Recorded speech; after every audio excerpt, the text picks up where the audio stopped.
சொல்லுகிறான். அதுதான் நான் ஆரம்பத்தில் ஓதிய வசனத்திலே, ஒமின்ஹும் மை யகூலு ரப்பனா ஆத்தினா ஃபித் துன்யா ஹசனா ஒஃபில் ஆஹிரத்தி ஹசனா வகினா அதாபன்னார். யா அல்லாஹ், எங்களுக்கு இவ்வுலகத்திலும் நன்மையை கொடு, நாளை மறு உலகத்திலும் நன்மையை கொடு, நரக நெருப்பை விட்டு காப்பாற்றி விடு. 3 அம்சங்களை உள்ளடக்கிய துவா இது. உலகத்திலும் வல்ல அல்லாஹ்விடத்திலே நன்மையை கேட்குதல், மறுமையிலும் அல்லாஹ்விடத்திலே நன்மையை வேண்டுதல், கொடிய நரகத்தின் வேதனையை விட்டு வல்ல அல்லாஹ்விடத்தில் நாம் பாதுகாப்பு தேடுதல். இந்த 3ஐயும் எப்போ சொல்லுவாங்க? அல்லாஹ் சொல்கிறான், ஹஜ்ஜினுடைய கிரிகைகள் முடிந்ததற்கு பிறகு மனிதர்களில் சிலர் உலகத்தை மட்டும் கேட்கிறார்கள், அவர்களுக்கு உலகத்தை கொடுத்து விடுவோம். ஒமா லஹும் ஃபில் ஆখিরাতি மின் நசீப், ஆখিরাத்திலே அவர்களுக்கு எந்த நசீபும் கிடைக்காது என்று சொல்லுகிறான். அடுத்து அல்லாஹ் சொல்லுகிறான், சில மனிதர்கள் இருக்கிறார்கள், உலகத்தையும் அல்லாஹ்ட்ட கேட்குறாங்க, ஆখিরাத்தையும் அல்லாஹ் கேட்குறாங்க, ரெண்டுமே வேணும்னு கேட்குறாங்க. நாம் அவர்களுக்கு வழங்குவோம் என்பதை வல்ல அல்லாஹ் சூசகமாக இங்கே சொல்லித் தருகிறான். அதில் செய்தனா அனஸ் இப்னு மாலிக் ரலியல்லாஹு அன்ஹு அவர்கள் நபித்தோழர்களில் ரொம்பவும் முக்கியமானவர்கள். நபியோடு 10 ஆண்டுகள் நபியினுடைய ஹித்மத்திலே பணிவிடையிலே இருந்தவர்கள். அதிகமாக ரசூலுல்லாஹ் என்ன துவா கேட்பார்கள் என்று அந்த சஹாபி இடத்திலே கேட்டால் அனஸ் இப்னு மாலிக் ரலியல்லாஹு சொல்றாங்க, ரசூலுல்லாஹ் அதிகம் கேட்ட துவா என்றால் இந்த ரப்பனா ஆத்தினா துவா தான். ரசூலுல்லாஹ் நிறைய கேட்டிருக்காங்க. திரும்பின இடமெல்லாம் இந்த துவாவை ஓதுவார்கள், மீண்டும் மீண்டும் மடக்கி மடக்கி ஓதுவார்கள். எனவே தான் அல்லாமா இப்னு கசீர் ரஹிமஹுல்லாஹ் அவர்கள் தன்னுடைய விரிவுரையிலே, திருக்குர்ஆனுடைய விரிவுரையிலே இந்த துவாவை பற்றி விளக்கம் எழுதுகிற பொழுது இப்படி ஒரு செய்தி எழுதியிருக்கிறார்கள். உலகத்தில் என்ன நலவெல்லாம் உண்டோ எல்லா நலவையும் ரசூலுல்லாஹ் இந்த இடத்திலே, இந்த துவாவிலே முன்வைத்து விட்டார்கள். அல்லாஹ் அதை சொல்லிவிட்டான்.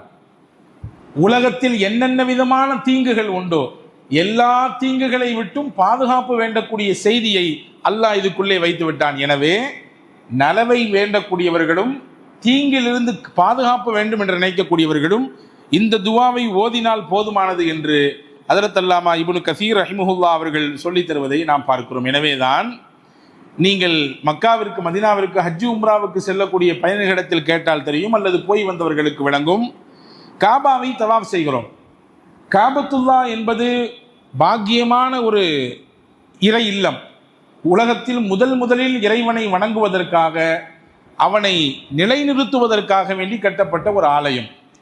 அந்த காபாவை வலம் வர வேண்டும் என்பது அல்லாஹுவின் உத்தரவு. ஃபல்யத்தவ்வஃபு பில் பைத்தில் அதீக், பழமையான இந்த வீட்டை நீங்கள் தவாஃப் செய்யுங்கள் என்று அல்லாஹ் சொல்லுகிறார். இப்போ தவாஃபிலே ஒவ்வொரு சுற்றுக்கும் ஒரு துவா இருக்கிறது. நபிகள் பெருமானா ஸல்லல்லாஹு அலைஹி வஸல்லம் கற்றுக் கொடுத்திருக்கிறார்கள்.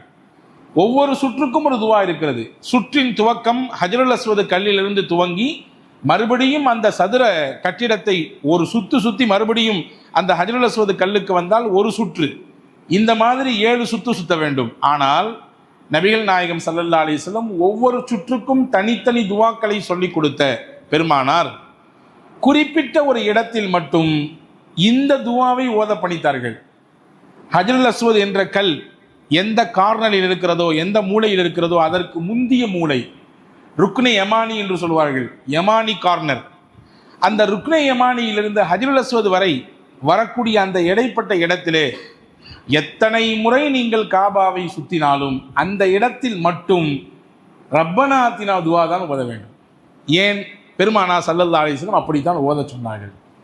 அந்த இடத்தில் ருக்னே யமானியிலிருந்து ஹஜ்ருல் அஸ்வத் வரை ஓத வேண்டிய துவா ரப்பனா ஆத்தினா துவா தான்.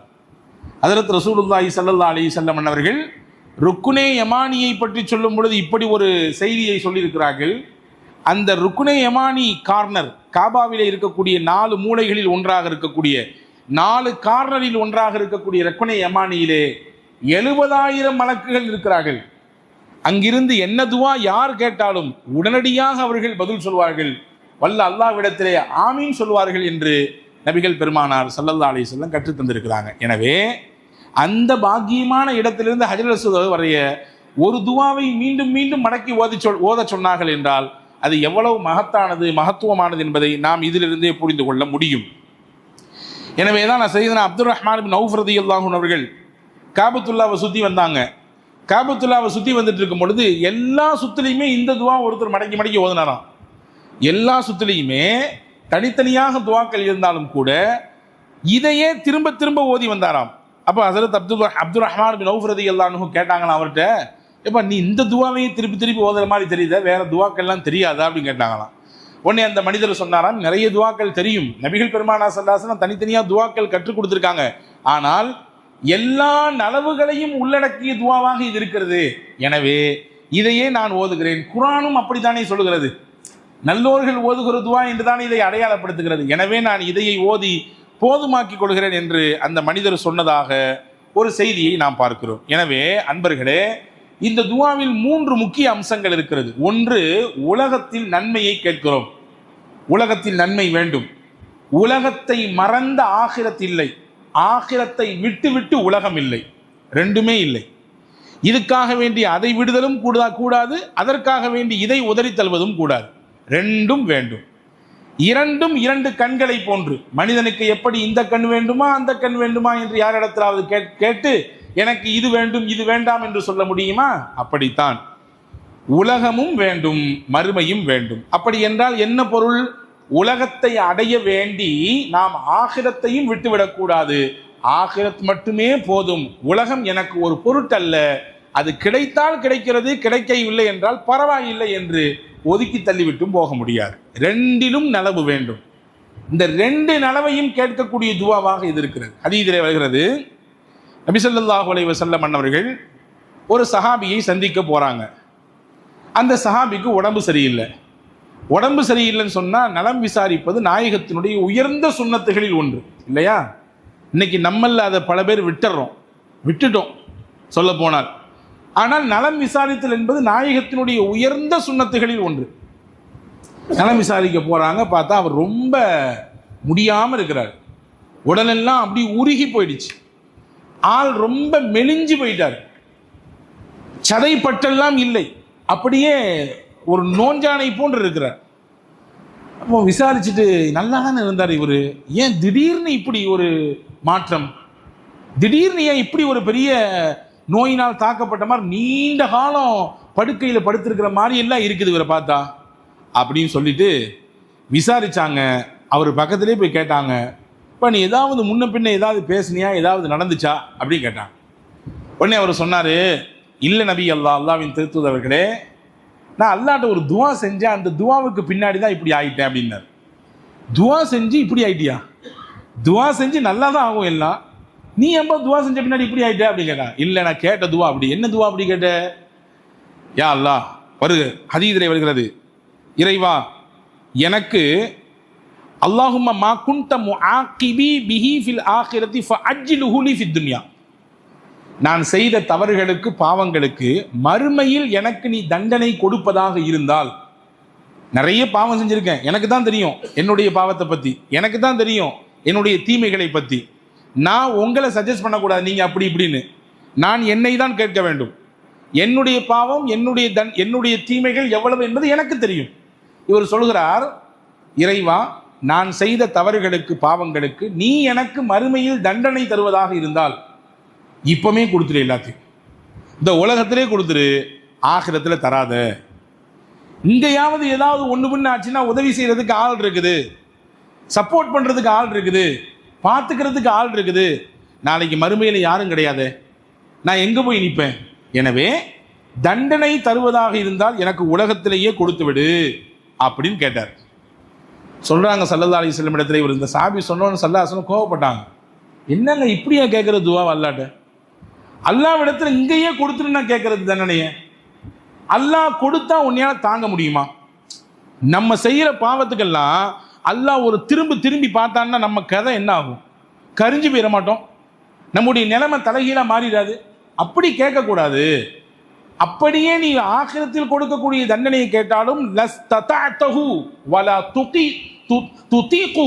உன்னால் தாங்கிக் கொள்ளவும் முடியாது, அதற்கு உனக்கு சக்தியும் கிடையாது. ரசூலுல்லாஹ் சொன்னாங்க.